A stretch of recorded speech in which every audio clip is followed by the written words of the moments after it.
How, when, and why should you use the passive voice in English?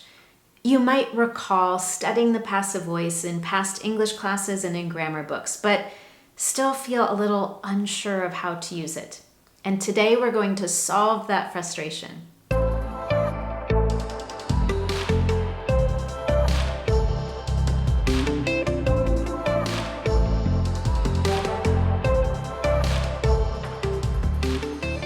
If you don't already know, I'm Anne-Marie with Speak Confident English. Everything I do here is designed to help you get the confidence you want for your life and work in English. One way I do that is with these weekly Confident English lessons, where I share fluency and confidence building strategies, advanced level vocabulary, and grammar training, just like in this lesson today. So while you're here, make sure that you subscribe to my Speak Confident English channel so you never miss one of my Confident English lessons. In this lesson today, you're going to learn 6 specific uses of the passive voice in English. Along the way, you'll be able to practice your English grammar skills in the examples that I share with you and the practice questions I have for you as well. To get ready for that, I recommend getting a piece of paper and a pencil so you're ready to write a few things down. Before we get started with the passive voice, let's do a quick recap on the difference between the active voice and the passive voice in English. Now, if you already feel really comfortable with this distinction, I recommend that you go on to the next chapter. I've made it really easy for you to identify each chapter in this video, so you can skip ahead to where we highlight the formula we use for the passive voice and the first use. In English, voice is a grammatical category that expresses the relationship between the subject and the action. And in English, we have the active and passive voice. In the active voice, a subject performs an action. For example, Helen bought a car. Helen is the subject and the action is bought. This active voice is the default voice you tend to hear in everyday English. And it emphasizes that the subject is responsible for the action. So what about the passive voice? In the passive voice, we're focused on the object that receives the action. I'm using a lot of jargon here, so let me give you an example. Let's go back to that sentence, Helen bought a car. Again, Helen is our subject, the verb bought is the action, and a car is the object. A passive voice sentence might be, the car was bought last week. This sentence highlights that object as receiving that action. The passive voice does tend to be used less often in English, but there are 6 important uses that we're going to discuss today.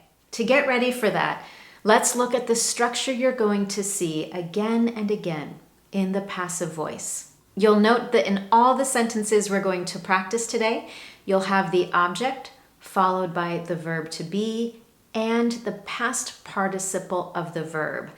That is the third form of the verb. If you remember studying English, you've learned words like work, worked, worked, want, wanted, wanted, and you probably remember memorizing those charts of irregular verbs. Eat, ate, eaten, drink, drank, drunk. It is that third category of verb that is the past participle. Those are the verbs we want to focus on in this passive voice. The first use we're going to focus on is when the actor is unknown or insignificant. In other words, not important. For example, if we're reporting a crime or an incident and we don't know who committed the crime, we just know that a crime was committed. We want to report it. We tend to use the passive voice. For example, the store was robbed in broad daylight. Do you notice that structure? We have our object, the store, a form of the to be verb, and the past participle, was robbed. We don't know who did it, or maybe it's not important. The focus is on the reality that the store was robbed. Here's another example. My wallet was stolen last year. I have no idea who did it. I can't tell you who the subject is. I just know that my wallet was stolen last year. So let's practice. Think for a moment about your experiences. Have you ever had something stolen, or maybe a car window was broken? Write down your example sentence about that experience. Follow this structure. What was broken? What was stolen? You can follow my examples to help. Now, before we move on to our second use, I want to give you one more example where we might talk about something and the actor is unknown or insignificant. We often use the passive voice to talk about architecture. For example, when a building was constructed, when it was designed, when it was renovated. Recently, members of my Confident Women community practiced using the passive voice to talk about important buildings in the city where they lived. And I want to ask you to do the same. Here are a couple of example sentences to help you. Our house was renovated in 2019. We're following our structure for the passive voice, and we don't know who did the renovation. That's not important. The key fact is that it was renovated in 2019. Another example, the building was completed in 1813 and designed following the federal style. So once again, let's practice. Think about a building in your city. It might be a building that you love or that is particularly famous. Write down a sentence that highlights when it was constructed, when it was built, when it was renovated, how it was designed.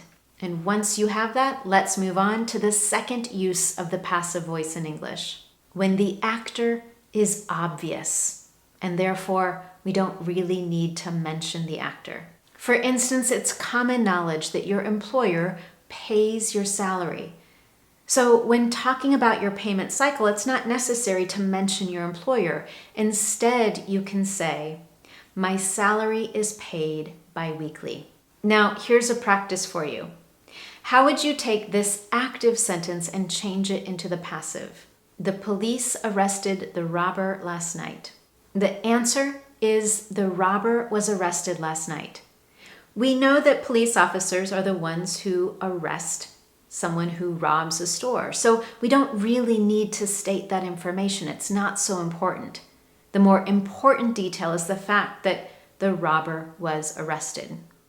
The third use of the passive voice in English is to emphasize the recipient. Remember that the object receives the action in the passive voice. For this reason, English speakers will use the passive voice to draw attention to that recipient. For example, rather than say, the local government spent millions of dollars to restore the building, the passive voice could be used instead by saying, millions of dollars were spent to restore the building, moving the recipient to the front of the sentence and eliminating the actor, the local government in this case. It puts the emphasis on the amount of money spent. So let's practice for a moment. Can you think about a time when a large amount of money was spent on something, or maybe too much money was spent on something? For example, maybe a project went over budget. Rather than focus on who spent the money, I want you to put the focus on what was spent. Here's a sentence starter to help you. Too much money was spent on, and then how would you finish that? You can share multiple examples following that structure to learn this pattern of using the passive voice. And now, use number 4 is to emphasize a result. In addition to highlighting that something or someone receives an action, the passive voice also allows us to shift our focus to the result of an action. In addition to using the passive voice to focus on this result, you'll also notice that English speakers tend to stress or emphasize the verbs used. Here's an example. Students were demotivated when they heard there would be no art program next year. Listen again. Students were demotivated when they heard there would be no art program next year. Using the passive voice allows us to focus on this reality, this result that students are demotivated. And I also used my voice to bring emphasis or focus. Now, you might be thinking, Anne-Marie, can't we still use the active voice and emphasize the verb demotivated? For example, the news that there would be no art program next year demotivated students. And yes, we could certainly do that. But doing that shifts the focus in the sentence. Instead, the focus is really on the fact that there was news about removing the art program as opposed to emphasizing the result, that students were demotivated. This option of using the active or the passive voice allows a speaker to decide where to put that focus. They get to decide what is important in the sentence. And now, use number 5 for the passive voice in English, to protect and to avoid placing blame. Imagine that you're hosting a party and someone at the party accidentally breaks a valuable object. Of course, anyone who breaks a valuable object will immediately feel embarrassed. And so you might want to shield or protect that individual from feeling more embarrassed. As a result, you don't say who broke the valuable object. Instead, you might say it was accidentally knocked off the shelf. In this case, using the passive voice allows you to avoid naming the person. In contrast to that, you'll also notice that the active voice is used by an actor who wants to protect themselves and avoid taking responsibility for something. We often hear the passive voice used by people in power when they've made a mistake or done something wrong, but they want to avoid taking responsibility. For example, if a politician is making a speech about a mistake and they want to soften their role in making this mistake, they want to avoid some of the responsibility, you're likely to hear them say, mistakes were made and we're working to find a solution, rather than take ownership of the mistake by saying, I made a mistake. They use the passive voice to avoid that responsibility. Before we move on to use number 6, let's stop once again to practice.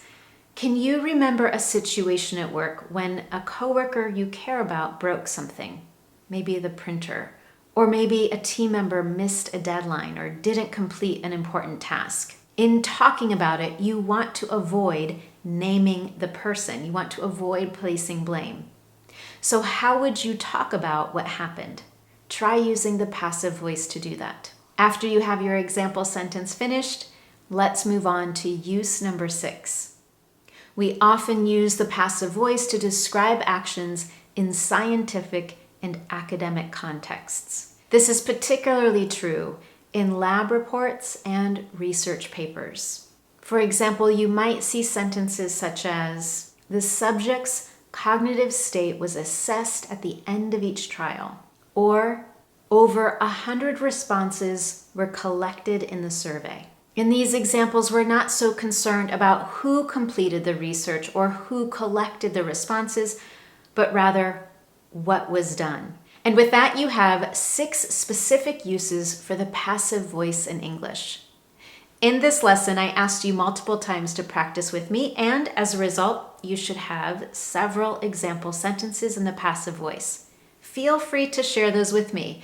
You can do that in the comments section below. If you found this lesson useful to you today, I would love to know, and you can tell me in one very simple way. Give this lesson a thumbs up here on YouTube. And while you're at it, don't forget to subscribe as well. Thank you so much for joining me, and I look forward to seeing you next time.